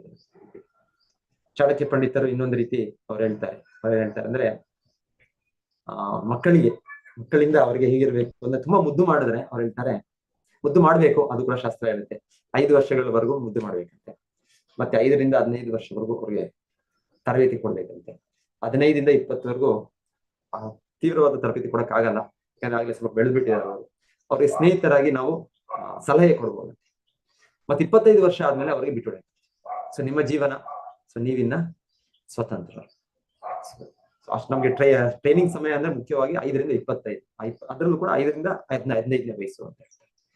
ಯಾಕಂದ್ರೆ ಮಕ್ಕಳು ಅವಾಗ ಏನ್ ತಂದೆ ತಾಯಿ ಕೇಳಿದ್ರು, ಏನ್ ಹಿರಿಯರು ಹೇಳಿದ್ರು ಕೇಳಕ್ಕೆ ರೆಡಿ ಇರ್ತಾರೆ. ಸೊ ಆ ವಯಸ್ಸಾಗಿ 5 ವರ್ಷವರೆಗೂ ಅಷ್ಟು ಅವ್ರಿಗೆ ಇರೋದಿಲ್ಲ, ಅವ್ರಿಗೆ ಅಷ್ಟು ಜ್ಞಾನ ಇರೋದಿಲ್ಲ, ಆಟಗಳಲ್ಲೇ ಇರ್ತಾರೆ ಅವರು. ಸೊ 5 ರಿಂದ 15 ಅಂತ ಹೇಳ್ತಾರೆ. ಸೊ 15 ರಿಂದ 25 ಹೆಚ್ಚಾಗಿ ಮಾಡಕ್ಕೆ ಆಗಲ್ಲ, ಆದ್ರೂ ಕೂಡ ಸಲಹೆ ಕೊಡ್ಬೋದು. ಅದರಿಂದ ಅವರು ಸ್ವೀಕರಿಸ್ಬೋದು. ಆಗ್ಲೇ ಅವರು ಸ್ವತಂತ್ರವಾಗಿ ಯೋಚನೆ ಮಾಡೋ ಒಂದು ಆರಂಭ ಆಗಿದೆ. 25 ಆದ್ಮೇಲೆ ಬಿಟ್ಟುಬಿಡಿ. ಡ್ರೈವಿಂಗ್ ಮಾಡುವಾಗ ಹೇಗೆ ಒಬ್ಬರೇ ಡ್ರೈವ್ ಮಾಡ್ಬೇಕು, ಇಬ್ಬರು ಡ್ರೈವ್ ಮಾಡಿದ್ರೆ ಆಗೋದಿಲ್ಲ. ಸೊ ಹಾಗೆ ಹೇಳ್ತಾರೆ, ಒಬ್ಬರು ಏನು ಹೊಣೆಗಾರಿಕೆಯನ್ನು ಅವರು ಕಿರಿಯರು 25. ಅದು ವೈದಿಕ ಜ್ಞಾನ ಸಲಹೆ. ಮತ್ತೆ ಅದರಲ್ಲಿ ಚಾಣಕ್ಯ ಪಂಡಿತರು ಹೇಳೋದು ಲಾಲಯೇತ್ ಬಹವೋ ದೋಷ. ಅವ್ರು ಹೇಳ್ತಾರೆ ತುಂಬಾ ಮುದ್ದು ಮಾಡಿದ್ರೆ ಮಕ್ಕಳನ್ನ ಅದರಿಂದ ಬಹಳ ದೋಷಗಳು ಬರ್ತವೆ. ತಾಡೇ ಬಹು ಗುಣ. ತಾಡೆ ಅಂದ್ರೆ ಸ್ವಲ್ಪ ತಾಡೆ ಹೊಡಿಯೋದಂತಲ್ಲ ಹಾಗೆ, ಆದ್ರೆ ಒಂದು ಸ್ಟ್ರಿಕ್ಟ್ ಆಗಿ ಒಂದು ಶಿಸ್ತಿನಿಂದ ಅದು ಬೆಳೆಸೋದ್ರಿಂದ ಹೇಳ್ತಾರೆ ಬಹಳ ಒಳ್ಳೆ ಗುಣಗಳು ಬರುತ್ತೆ. ಅದಕ್ಕೆ ಅವ್ರು ಹೇಳ್ತಾರೆ ಅಥ ಪುತ್ರಶ್ಚ ಶಿಷ್ಯಶ್ಚ. ಹಾಗಾಗಿ ಒಬ್ಬ ಮಗನಿಗೆ ಮತ್ತೆ ಶಿಷ್ಯನಿಗೆ, ಗುರು ಆದವರು ಶಿಷ್ಯರಿಗೆ ಮತ್ತೆ ತಂದೆ ಆದವರು ಮಗನಿಗೆ. ಸೊ ಅವ್ರು ಹೇಳ್ತಾರೆ ಅವರಿಬ್ಬರು ಕೂಡ ತಾಡೆಯೇ ನತು ಲಾಲಯಿ. ಅವ್ರಿಗೆ ಶಿಸ್ತಿನಿಂದ ಅವರು ತರಬೇತಿ ಕೊಡಬೇಕು. ಇಲ್ಲ ಗುರು ಶಿಷ್ಯನಿಗೆ ಯಾವಾಗ್ಲೂ ನೀನು good good very good very good ಅಂತ ಹೇಳ್ತಾ ಇದ್ದಾರೆ, ತಂದೆ ಮಕ್ಕಳಿಗೆ ಮಗುವಿಗೆ ಎಲ್ಲ ನೀನು ಮಾಡೋದೆಲ್ಲ ಸರಿನೇ ಅಂತ ಹೇಳ್ತಾ ಇದ್ದಾರೆ, ಏನಾಗುತ್ತೆ? ಸೊ ಹಾಗೆ ಅವರು ಶಿಸ್ತಿನಿಂದ ಬೆಳೆಸ್ಬೇಕು. ಮುದ್ದು ಮಾಡಿದ್ರೆ ಅವ್ರ ದೋಷಗಳು ಹೊರಗೆ ಬರುತ್ತಂತೆ. ಅವರು ಸ್ವಲ್ಪ ಸ್ಟ್ರಿಕ್ಟ್ ಆಗಿ ಶಿಸ್ತಾಗಿದ್ರೆ ಒಳ್ಳೆ ಗುಣಗಳು ಬರುತ್ತೆ. ಹೀಗೆ ಮಾರ್ಗದರ್ಶನ ಕೊಟ್ಟಿದ್ದಾರೆ.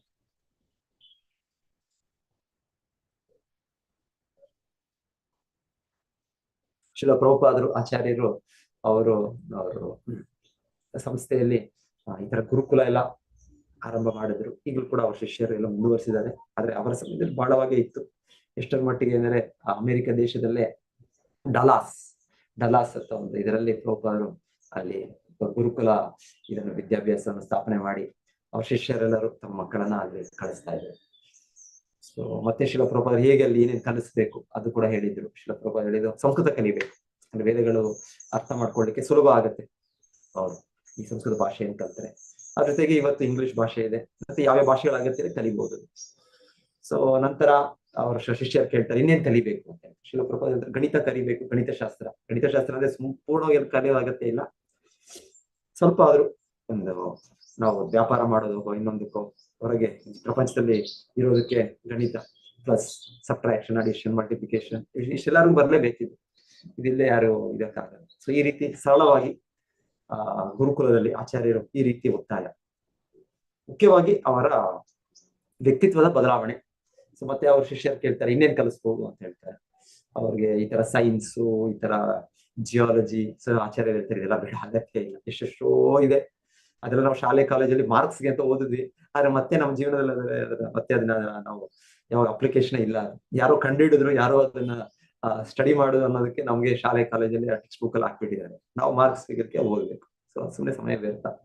ಸೊ ಶಿಲ ಪ್ರಭುಪಾದ ಆ ರೀತಿ ಏನು ಅವಶ್ಯಕತೆ ಇರೋದು ಓದೋದು ಅಗತ್ಯ ಇಲ್ಲ.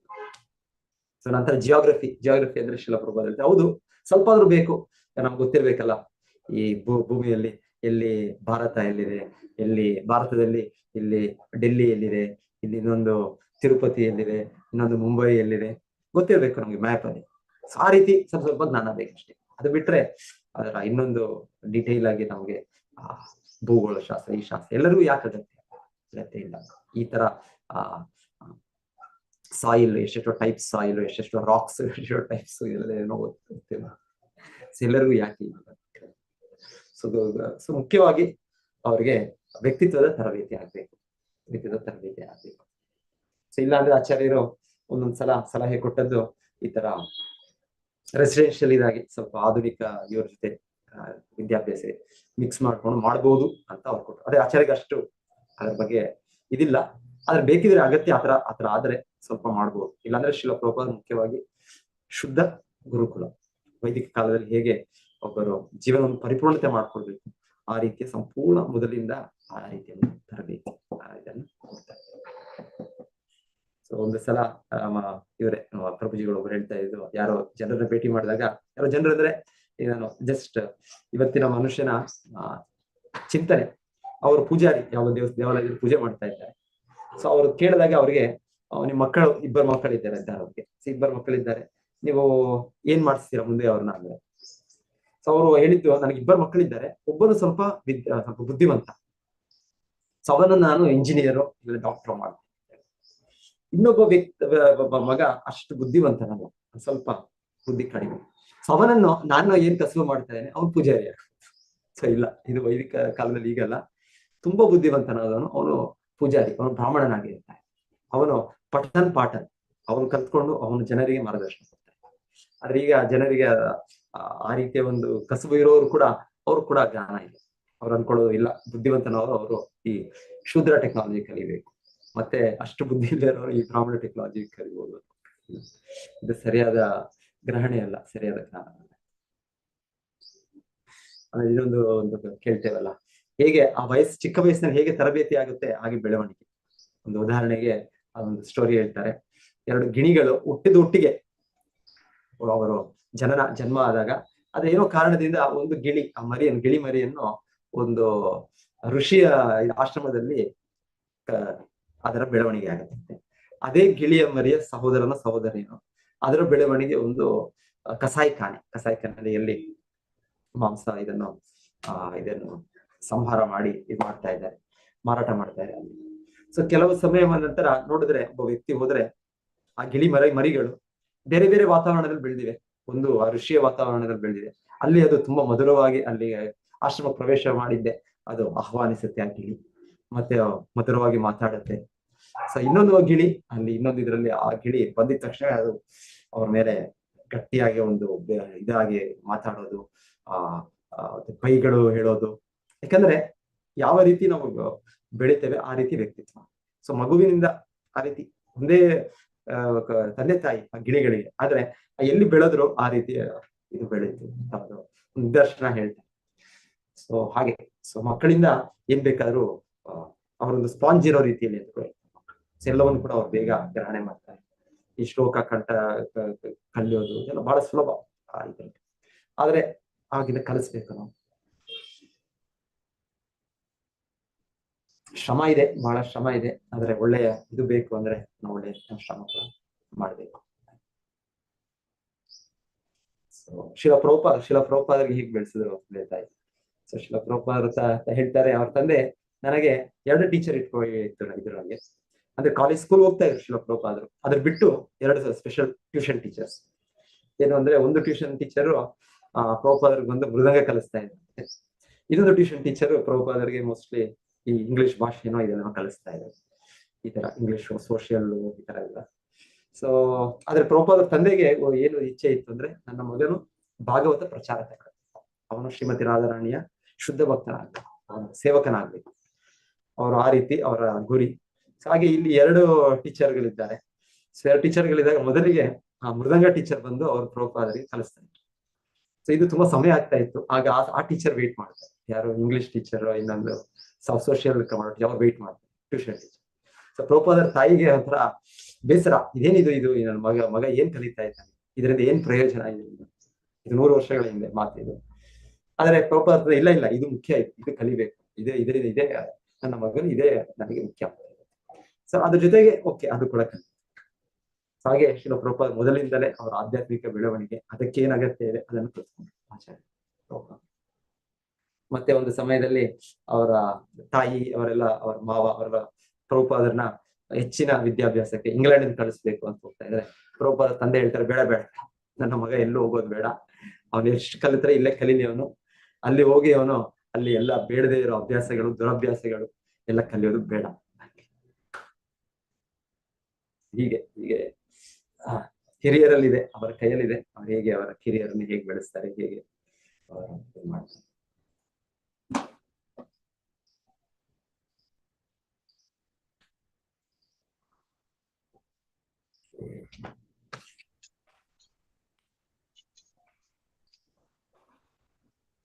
ಹರೇ ಕೃಷ್ಣ.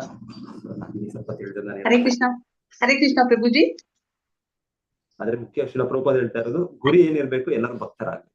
ಆ ಭಕ್ತರಾದ್ರೆ ಆಟೋಮ್ಯಾಟಿಕ್ ಆಗಿ ಭಾವಾರ್ಥ ಅನ್ಸಲ ಹೋಗ್ತೇನೆ. ಹರೇ ಕೃಷ್ಣ ಪ್ರಭುಜಿ. ಧ್ರುವ ಮಹಾರಾಜನಿಗೆ ಯಾವುದು ಸಾಧ್ಯವಾಗಿತ್ತು ಪ್ರಭುಜಿ? ಹರೇ ಕೃಷ್ಣ. ಹೇಳಿ ಮಾತಾಜಿ. ಅರೆ ಪ್ರಭುಜಿ, ನೀವು ಹಲವಾರು ಒಂದು ಉದಾಹರಣೆಗಳನ್ನ ಕೊಡ್ತಾ ಇದ್ದೀರಾ, ಮಗು ಹೇಗಿರ್ಬೇಕು, ಮಗು ಹೇಗ್ ಬೆಳಿಬೇಕು ಅಂತ ಹೇಳಿ. ಅದಕ್ಕೆ ನಿಮ್ಗೆ ಜೀವಂತವಾಗಿ ಒಂದು ಉದಾಹರಣೆಯಿಂದ ನಿಮ್ ದೇವಸ್ಥಾನದಲ್ಲಿ ಬೆಳಗ್ಗೆ ಐಶ್ವರ್ಯ ಮಾತಾಡಿ ಮಗನನ್ನು ನಾವು ನೋಡಿದ್ರೆ ಪ್ರಹ್ಲಾದ ಹೇಗಿದ್ದ ಅಂತ ಹೇಳಿ ನಾವು ಇದ್ ಮಾಡ್ಕೋಬಹುದು. ಬಹಳ ಖುಷಿ ಆಗುತ್ತೆ ಪ್ರಭುಜಿ, ಬಹಳ ಖುಷಿ ಆಗುತ್ತೆ. ಆ ಮಗು ಮಾಡೋ ಒಂದೊಂದು ಇದು ನಾವು ಅವನನ್ನ ನಾವು ನೋಡ್ತಾ ಇದ್ದೀವಿ. ಅದು ಒಂದು ಹೌದು, ಅವ್ರು ಚೆನ್ನಾಗೆ ಅವ್ರ ಭಕ್ತಿ ವೈಭವ ಎಲ್ಲ ಅವರು ಪಾಠ ಮಾಡ್ತಾರೆ. ಸೊ ಅವರಿಗೆ ಕೀರ್ತನೆಯಿಂದ ಹಿಡಿದ್ಬಿಟ್ಟು ನನಗೆ ಆಗ್ದೆ ಬಾಯಿ ಆಡ್ಸಕ್ಕೂ ಬರೋದಿಲ್ಲ ಇದು ಹೌದು, ಅದೇ ನಾ ಹೇಳುದು ಪ್ರಭುಜಿ, ಎಲ್ಲಾದ್ರಲ್ಲೂ ಮುಂದೆ ಹೋಗುತ್ತೆ ಮಗು. ನಿಮ್ಮ ಒಂದು ದೇವಸ್ಥಾನದಲ್ಲಿ ಒಬ್ಬ ಭಕ್ತ ಇದಾನೆ, ಸಣ್ಣ ಮಗು ಈ ರೂಪದಲ್ಲಿ ಇದ್ದು, ಅದನ್ನ ದಿನಾ ನಾವು ಕಾಣ್ಬೋದು. ಆಕ್ಚುಲಿ ಈಗ ಇವರು ಕೂಡ ಆಧುನಿಕ ವಿದ್ಯಾಭ್ಯಾಸದಲ್ಲೂ 7ನೇ ಕ್ಲಾಸ್ ವರೆಗೂ ಹೋಮ್ ಸ್ಕೂಲಿಂಗ್ ಕೂಡ ಮಾಡ್ಬೋದು ಅಂತ ಒಂದು ಇದು ಕೊಟ್ಟಿದ್ದಾರೆ ಅಲ್ವಾ. ಸೊ ಹಾಗಾಗಿ ಅಂದ್ರೆ ಅದಕ್ಕೆ ಫ್ರೀ ಇರ್ಬೇಕು, ತಂದೆ ಏನೋ ತಾಯಿಯೇನೋ. ಆಮೇಲೆ ಮೊದಲೇ ಹಿಂದೆ ಜಂಟಿ ಫ್ಯಾಮಿಲಿ ಇರ್ತಾ ಇತ್ತು, ಜಾಯಿಂಟ್ ಫ್ಯಾಮಿಲಿ ಆಗಿರುವಾಗ ಹಿರಿಯರು, ತಂದೆ, ಚಿಕ್ಕಪ್ಪ, ದೊಡ್ಡಪ್ಪ, ಆಮೇಲೆ ಅಜ್ಜ ಅಜ್ಜಿ ಎಲ್ಲ ಇರ್ತಾ ಇದ್ರು. ಆಗ ಇದೆಲ್ಲ ಸಾಧ್ಯ ಆಗುತ್ತೆ. ಇವಾಗ ಏನಂದ್ರೆ ನ್ಯೂಕ್ಲಿಯರ್ ಫ್ಯಾಮಿಲಿ, ಹಾಗಾಗಿ ಇದೆಲ್ಲ ಆಗಿ ಅವ್ರಿಗೆ ಪ್ರತ್ಯೇಕ ಮಕ್ಕಳಿಗೆ ಇದು ಕೊಡೋದು ಕಷ್ಟ ಆಗುತ್ತೆ. ಇಲ್ಲಾಂದ್ರೆ ಮನೆಯಲ್ಲೇ ಕಲಿಸ್ಬೋದು ಮಕ್ಕಳಿಗೆ, ಯಾಕಂದ್ರೆ ಮುಖ್ಯ ಅದೇ ಅಲ್ವಾ, ಅದೆಲ್ಲ ಸರಿಯಾಗಿ. ಸೊ ಹೇಳ್ತಾರೆ ಈಗ ಪ್ರಭುಪಾದ ಗುರುಗಳಲ್ಲಿ ಹೇಳೋದು, ಇದು ದೊಡ್ಡ ಸೇವೆ ಇದು ಭಗವಂತನಿಗೆ. ಸಪೋಸ್ ನಮ್ಮ ಮಕ್ಕಳನ್ನು ಭಕ್ತರಾಗಿ ಮಾಡ್ಬಿಟ್ರೆ ನಾವು, ಇದಕ್ಕಿಂತ ದೊಡ್ಡ ಸೇವೆ ಇಲ್ಲ ಭಗವಂತನಿಗೆ. ಯಾಕಂದ್ರೆ ಕಲಿಯುಗದಲ್ಲಿ ಹೇಗೆ ಇಲ್ಲಿ ಭಕ್ತರಾಗೋದು ತುಂಬಾ ಕಷ್ಟ. ಅದರಲ್ಲಿ ಆ ರೀತಿ ನಮ್ಮ ಮಕ್ಕಳು ಆ ರೀತಿ ಆಗ್ಬಿಟ್ರೆ ಭಗವಂತನಿಗೆ ದೊಡ್ಡ ಸೇವೆ. ಅವರು ಉದ್ಧಾರ ಆಗ್ಬಿಟ್ರು, ನಾವು ಕೂಡ ಉದ್ಧಾರ ಆಗ್ಬಿಟ್ರು ಅವರಿಂದ. ಓಕೆ, ಮತ್ತೆ ಇನ್ನೇನೇನೇನೋ ಹೇಳಕ್ ಇಚ್ಛಿಸ್ತಿದ್ರೆ. ಓಕೆ, ಭಾವಾರ್ಥ. ಧ್ರುವ ಮಹಾರಾಜನಿಗೆ ಯಾವುದು ಸಾಧ್ಯವಾಗಿತ್ತು ಅದು ಬೇರೆಯವರಿಗೂ ಸಾಧ್ಯವಾಗುವಂತಹುದೇ. 5 ವರ್ಷ ವಯಸ್ಸಿನ ಯಾವುದೇ ಮಗುವಿಗೆ ತರಬೇತಿಯನ್ನು ನೀಡಬಹುದು ಮತ್ತು ಅನತಿ ಕಾಲದಲ್ಲೇ ಕೃಷ್ಣ ಪ್ರಜ್ಞಾ ಸಾಕ್ಷಾತ್ಕಾರದಿಂದ ಅವನ ಜೀವನವು ಸಫಲವಾಗಬಹುದು. ದುರ್ದೈವದಿಂದಾಗಿ ಜಗತ್ತಿನಾದ್ಯಂತ ಇಂತಹ ತರಬೇತಿಯ ಕೊರತೆ ಇದೆ. ಕೃಷ್ಣ ಪ್ರಜ್ಞಾ ಆಂದೋಲನದ ಮುಖಂಡರು 5 ವರ್ಷ ವಯಸ್ಸಿನಿಂದಲೇ ಮಕ್ಕಳಿಗೆ ತರಬೇತಿಯನ್ನು ನೀಡಲು ಜಗತ್ತಿನ ವಿವಿಧ ಭಾಗಗಳಲ್ಲಿ ಶಿಕ್ಷಣ ಸಂಸ್ಥೆಗಳನ್ನು ಆರಂಭಿಸುವುದು ಅಗತ್ಯವಾಗಿದೆ. ಇದರಿಂದ ಅಂತಹ ಮಕ್ಕಳು ಹಿಪ್ಪಿಗಳು ಅಥವಾ ಸಮಾಜದ ಕೆಟ್ಟ ಮಕ್ಕಳು ಆಗಲಾರರು. ಬದಲಾಗಿ ಅವರೆಲ್ಲ ಭಗವಂತನ ಭಕ್ತರಾಗಬಲ್ಲರು. ಆಗ ಇಡೀ ಜಗತ್ತಿನ ಲಕ್ಷಣವು ತಾನಾಗಿಯೇ ಬದಲಾಗ. ಸೊ ಕಲೆಯರ್ ದೋಷ ನಿಧೇ ರಾಜನ್ ಅಸ್ತಿ ಏಕೋ ಮಹಾನ್ ಗುಣ ಕೀರ್ತನಾ ದೇವ ಕೃಷ್ಣ ಮುಕ್ತ ಸಂಘ ಪರಂ ವ್ರಜೇತ್. ಓಕೆ, ಎಲ್ಲರಿಗೂ ಧನ್ಯವಾದಗಳು. ಹರೇ ಕೃಷ್ಣ. ಹರೇ ಕೃಷ್ಣ ಪ್ರಭುಜಿ. ಹರೇ ಕೃಷ್ಣ ಪ್ರಭುಜಿ. ಹರೇ ಕೃಷ್ಣ. ಇದು ಸುನಂದಾನಂದ ಅಂತರಂಗ ಸೇವಕರು ಅಂತ ಹೇಳ್ತೇವೆ. ಜೈ ವಿಜಯನು ಅಲ್ಲೇ ಇರ್ತಾರಲ್ಲ ಪ್ರಭುಜಿ, ಅವರು ಅಂತರಂಗ ಸಹಾಯಕರೇನಾ? ಜಯ ವಿಜಯ್, ಹೌದು. ಅದು 7 ಬಾಗಿಲು ಅಂತ ಹೇಳ್ತಾರಲ್ಲ, ಒಂದೊಂದು ಬಾಗಿಲಲ್ಲಿ ಒಂದೊಂದು ಆಗಿರೋ ಹೇಳೋದಿದೆ, ಒಬ್ಬೊಬ್ಬರ ಹೆಸರುಗಳಿದೆ ಅದು ಹಾಗೆ. ಸೊ 7 ವೈಕುಂಠ ದ್ವಾರದಲ್ಲಿ 7 ಬಾಗಿಲು. ಅಲ್ಲಿ ಸುನಂದಾನಂದ ಇದು ದ್ವಾರಪಾಲಕರ, ಇಲ್ಲಾಂದ್ರೆ ಇವ್ರ ಅನುಯಾಯಿಗಳು ಇದೆ, ಆಪ್ತ ಸಹ ಇದೇ ಇರ್ಬೇಕು ಇವರು. ಹೇಗಾದ್ರು ಎಲ್ಲ ನಿತ್ಯ ಪಾರ್ಷದರು ತುಂಬಾ ಭಗವಂತನಿಗೆ ಅತಿ ಆತ್ಮೀಯರು ಅಂತ ಹೇಳ್ತಾ ಇದ್ದಾರೆ ಇದ್ರ ಬಗ್ಗೆ. ಸರಿ, ಓಕೆ ಓಕೆ.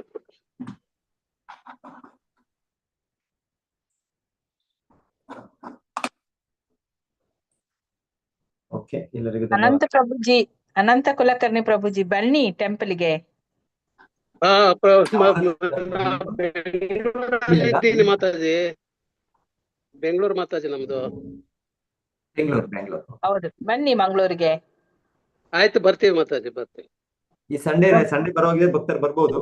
ಸಂಡೇ ಅಂದ್ರೆ ಮಂಡೇ ಗೀತಾ ಜಯಂತಿ, ಏಕಾದಶಿ. ಪ್ರಯತ್ನ ಮಾಡ್ತೀನಿ, ನಾವು ಸ್ಯಾಟರ್ಡೆ ಟಿಕೆಟ್ ಮಾಡ್ಕೊಂಡು ಬರ್ಬೋದು. ಸುನಂದ ಮತ್ತೆ ನಂದ ಕೃಷ್ಣನ ತಂದೆ ಮತ್ತೆ ಇವ್ರಲ್ವಾ, ಸಾಕು ತಂದೆ ಮತ್ತೆ ದೊಡ್ಡಪ್ಪ ಅಲ್ವಾ ಅವರು ಕೂಡ? ಸುನಂದ ನಂದ, ಅವ್ರ ಹೆಸರು ಸುನಂದಾನೆ. ಯಾರು ನಂದ ಮಹಾರಾಜರು ಅಂತ ಕೇಳ್ತೀವಿ ಬೃಂದಾವನದಲ್ಲಿ. ಇಲ್ಲಿ ವೈಕುಂಠ ಇವರು ಸುನಂದ ನಂದ ಅಂತ ಇವರು ಇದ್ದಾರೆ. ವೈಕುಂಠದಲ್ಲಿ ಕೃಷ್ಣ ನಾರಾಯಣನಿಗೆ ಇರೋದು, ಅಲ್ಲಿ ಅವರ ಆತ್ಮೀಯ ಸೇವಕರು ಕೇಳ್ತಾ ಇದ್ವಿ.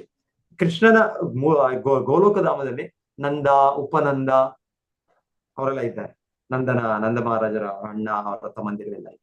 ಅವ್ರ ಹೆಸರು ಹಾಗೆ ಇದೆ, ನಂದ ಅಂತಾನೆ. ಆದ್ರೆ ಆ ವ್ಯಕ್ತಿಗಳು ಬೇರೆ.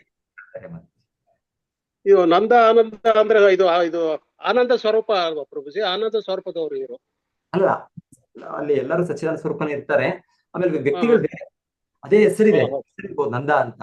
ಹಾಗೆ ಆ ವ್ಯಕ್ತಿ ಈ ವ್ಯಕ್ತಿ ಒಂದೇ ಅಲ್ಲ, ಅವ್ರು ಬೇರೆ ಬೇರೆ ಬೇರೆ. ಕೃಷ್ಣನ ರೂಪದಲ್ಲಿ ಅವನ ಭಕ್ತರು ಇದ್ದಾರೆ, ಹಾಗೆ ನಾರಾಯಣನ ರೂಪದಲ್ಲಿ ಭಗವಂತನಿಗೆ ಈ ಭಕ್ತರಿದ್ದಾರೆ. ಎಲ್ಲ ಅಸಂಖ್ಯಾತ ಭಕ್ತರಿದ್ದಾರೆ, ಅಸಂಖ್ಯಾತ ಭಕ್ತರು.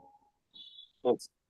ಹೇಳ್ತಾರಲ್ಲ ಎಷ್ಟು ಕೋಟಿಕೆ ಇರೋದು ಅವ್ರು ಎಷ್ಟು ಬಿಲಿಯನ್ ಅಂತ ಹೇಳ್ತಾರೆ ಅವರ ಸಂಖ್ಯೆ ಭೂಲೋಕದಲ್ಲಿ ಬಿಲಿಯನ್. ನಮ್ದು ಇವಾಗ ಹೇಗೆ ನಮ್ದು ಭೂಲೋಕದಲ್ಲಿ ನಮ್ಮ ಪಾಪ್ಯುಲೇಷನ್ 7 ಬಿಲಿಯನ್ 8 ಬಿಲಿಯನ್ ಹೇಳ್ತೀವಿ, ಆತರ ಅವ್ರದ್ದು ಕೌಂಟೇ 3 ಬಿಲಿಯನ್ 4 ಎಷ್ಟೋ ಹೇಳ್ತಾರೆ. ಅಪರಿಮಿತ ಅಷ್ಟು ಭಕ್ತರಿದ್ದಾರೆ ಭಗವಂತನ.